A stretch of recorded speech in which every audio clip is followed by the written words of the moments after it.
peraturan-peraturan yang harus kau bawa ke depan mereka. Apabila engkau membeli seorang budak Ibrani, maka haruslah ia bekerja padamu 6 tahun lamanya. Tetapi pada tahun yang ke-7, ia diizinkan keluar sebagai orang merdeka dengan tidak membayar tebusan apa-apa. Jika ia datang seorang diri saja, maka keluar pun ia seorang diri. Jika ia mempunyai istri, maka istrinya itu diizinkan keluar bersama-sama dengan dia. Jika tuannya memberikan kepadanya seorang istri dan perempuan itu melahirkan anak-anak lelaki atau perempuan, maka perempuan itu dengan anak-anaknya tetap menjadi kepunyaan tuannya, dan budak laki-laki itu harus keluar seorang diri. Tetapi jika budak itu dengan sungguh-sungguh berkata, "Aku cinta kepada tuanku, kepada istriku, dan kepada anak-anakku. Aku tidak mau keluar sebagai orang merdeka," maka haruslah tuannya itu membawanya menghadap Allah, lalu membawanya ke pintu atau ke tiang pintu. Dan tuannya itu menusuk telinganya dengan penusuk, dan budak itu bekerja pada tuannya untuk seumur hidup. Apabila ada seorang menjual anaknya yang perempuan sebagai budak, maka perempuan itu tidak boleh keluar seperti cara budak-budak lelaki keluar. Jika perempuan itu tidak disukai tuannya yang telah menyediakannya bagi dirinya sendiri, maka haruslah tuannya itu mengizinkan ia ditebus. Tuannya itu tidak berhak untuk menjualnya kepada bangsa asing, karena ia memungkiri janjinya kepada perempuan itu. Jika tuannya itu menyediakannya bagi anaknya laki-laki, maka haruslah tuannya itu memperlakukannya seperti anak-anak perempuan berhak diperlakukan. Jika tuannya itu mengambil perempuan lain, ia tidak boleh mengurangi makanan perempuan itu, pakaiannya, dan persetubuhan dengan dia. Jika tuannya itu tidak melakukan ketiga hal itu kepadanya, maka perempuan itu harus diizinkan keluar dengan tidak membayar uang tebusan apa-apa. Siapa yang memukul seseorang sehingga mati, pastilah ia dihukum mati. Tetapi jika pembunuhan itu tidak disengaja, melainkan tangannya ditentukan Allah melakukan itu, maka aku akan menunjukkan bagimu suatu tempat kemana ia dapat lari. Tetapi apabila seseorang berlaku angkara terhadap sesamanya, hingga ia membunuhnya dengan tipu daya, maka engkau harus mengambil orang itu dari mezbahku, supaya ia mati dibunuh. Siapa yang memukul ayahnya atau ibunya, pastilah ia dihukum mati. Siapa yang menculik seorang manusia, baik ia telah menjualnya, baik orang itu masih terdapat padanya, ia pasti dihukum mati. Siapa yang mengutuki ayahnya atau ibunya, ia pasti dihukum mati.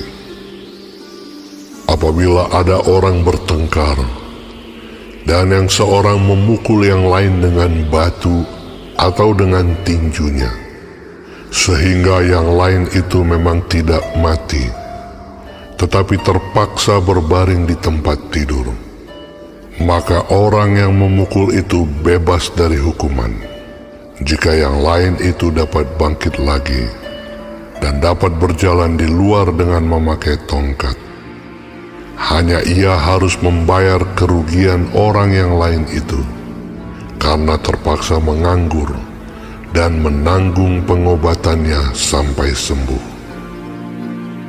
Apabila seseorang memukul budaknya laki-laki atau perempuan dengan tongkat, sehingga mati karena pukulan itu, pastilah budak itu dibalaskan.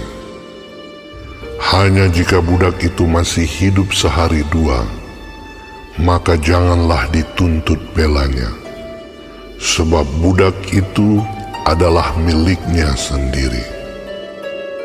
Apabila ada orang berkelahi, dan seorang dari mereka tertumbuk kepada seorang perempuan yang sedang mengandung, sehingga keguguran kandungan, tetapi tidak mendapat kecelakaan yang membawa maut, maka pastilah ia didenda sebanyak yang dikenakan oleh suami perempuan itu kepadanya, dan ia harus membayarnya menurut putusan hakim. Tetapi jika perempuan itu mendapat kecelakaan yang membawa maut, maka engkau harus memberikan nyawa ganti nyawa, mata ganti mata, gigi ganti gigi, tangan ganti tangan, kaki ganti kaki, lecur ganti lecur, luka ganti luka, bengkak ganti bengkak. Apabila seseorang memukul mata budaknya laki-laki atau mata budaknya perempuan dan merusakkannya, maka ia harus melepaskan budak itu sebagai orang merdeka pengganti kerusakan matanya itu. Dan jika ia menumbuk sampai tanggal gigi budaknya laki-laki atau gigi budaknya perempuan, maka ia harus melepaskan budak itu sebagai orang merdeka pengganti kehilangan giginya itu. Apabila seekor lembu menanduk seorang laki-laki atau perempuan sehingga mati, maka pastilah lembu itu dilempari mati dengan batu, dan dagingnya tidak boleh dimakan, tetapi pemilik lembu itu bebas dari hukuman.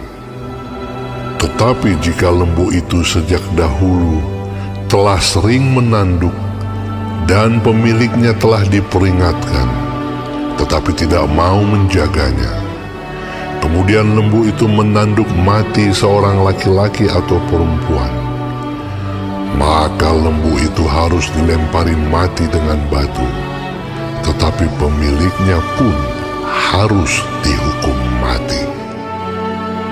Jika dibebankan kepadanya uang pendamaian, maka haruslah dibayarnya segala yang dibebankan kepadanya itu sebagai tebusan nyawanya.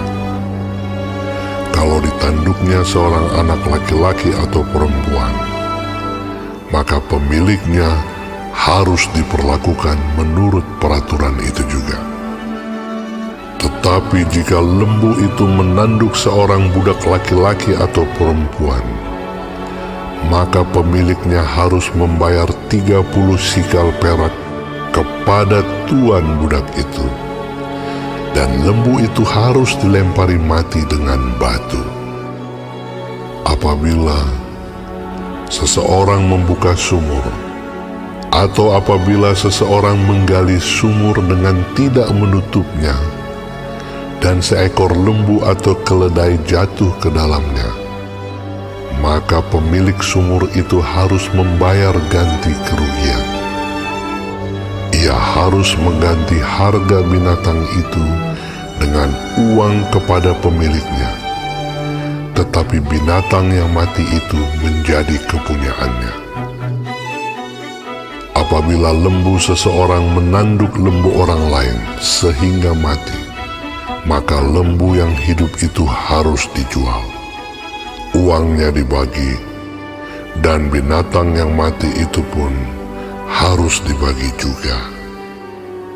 Tetapi jikalau lembu itu terkenal telah sering menanduk sejak dahulu, dan walaupun demikian pemiliknya tidak mau menjaganya, maka ia harus membayar ganti kerugian sepenuhnya.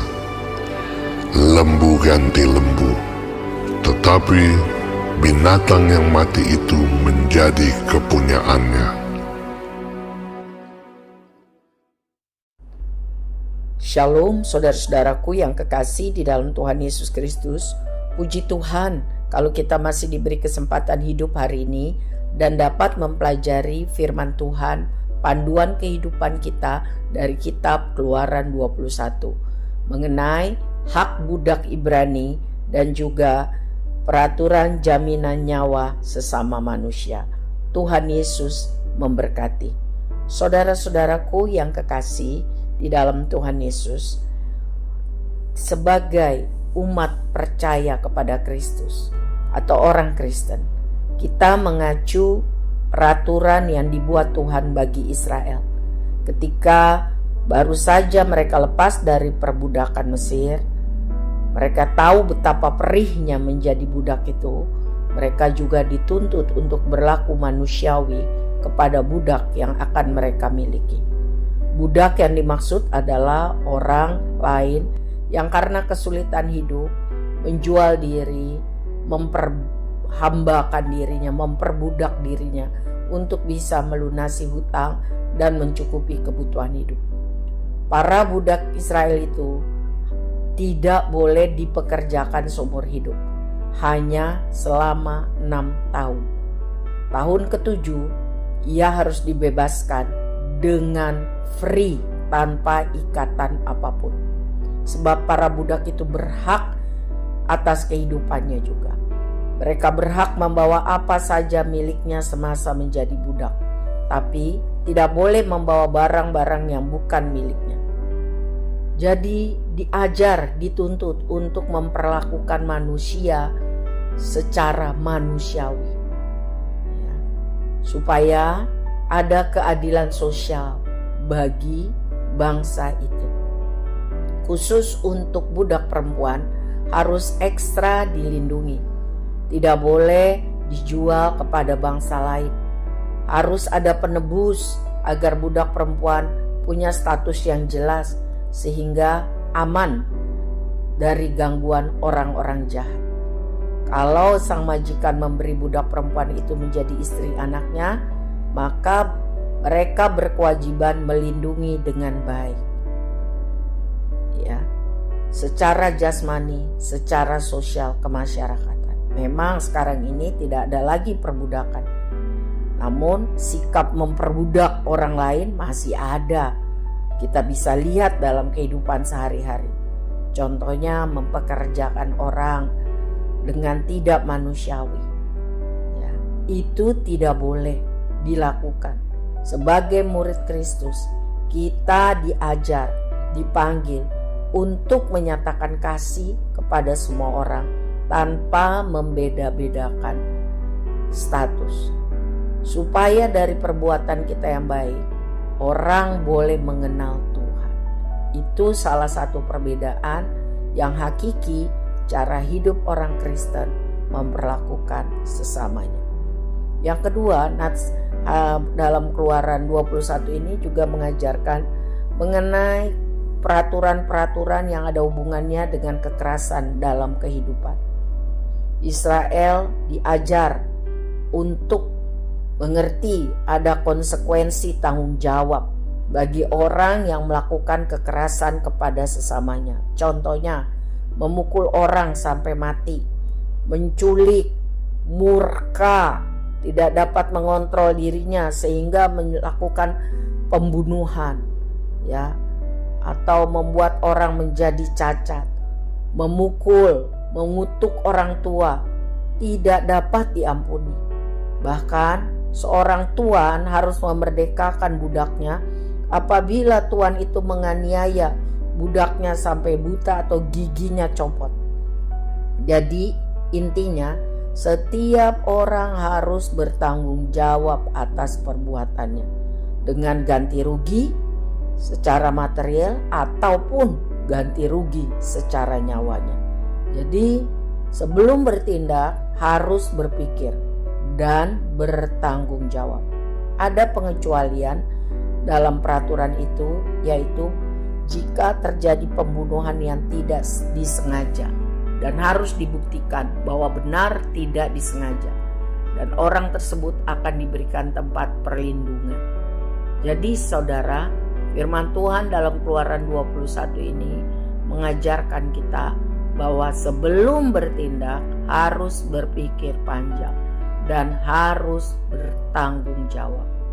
Kekerasan tidak bisa dilawan dengan kekerasan, tetapi hati yang lemah lembut, pengampunan, mendoakan adalah solusi yang tepat untuk mematahkan lingkaran masyarakat yang hidup keras dan brutal.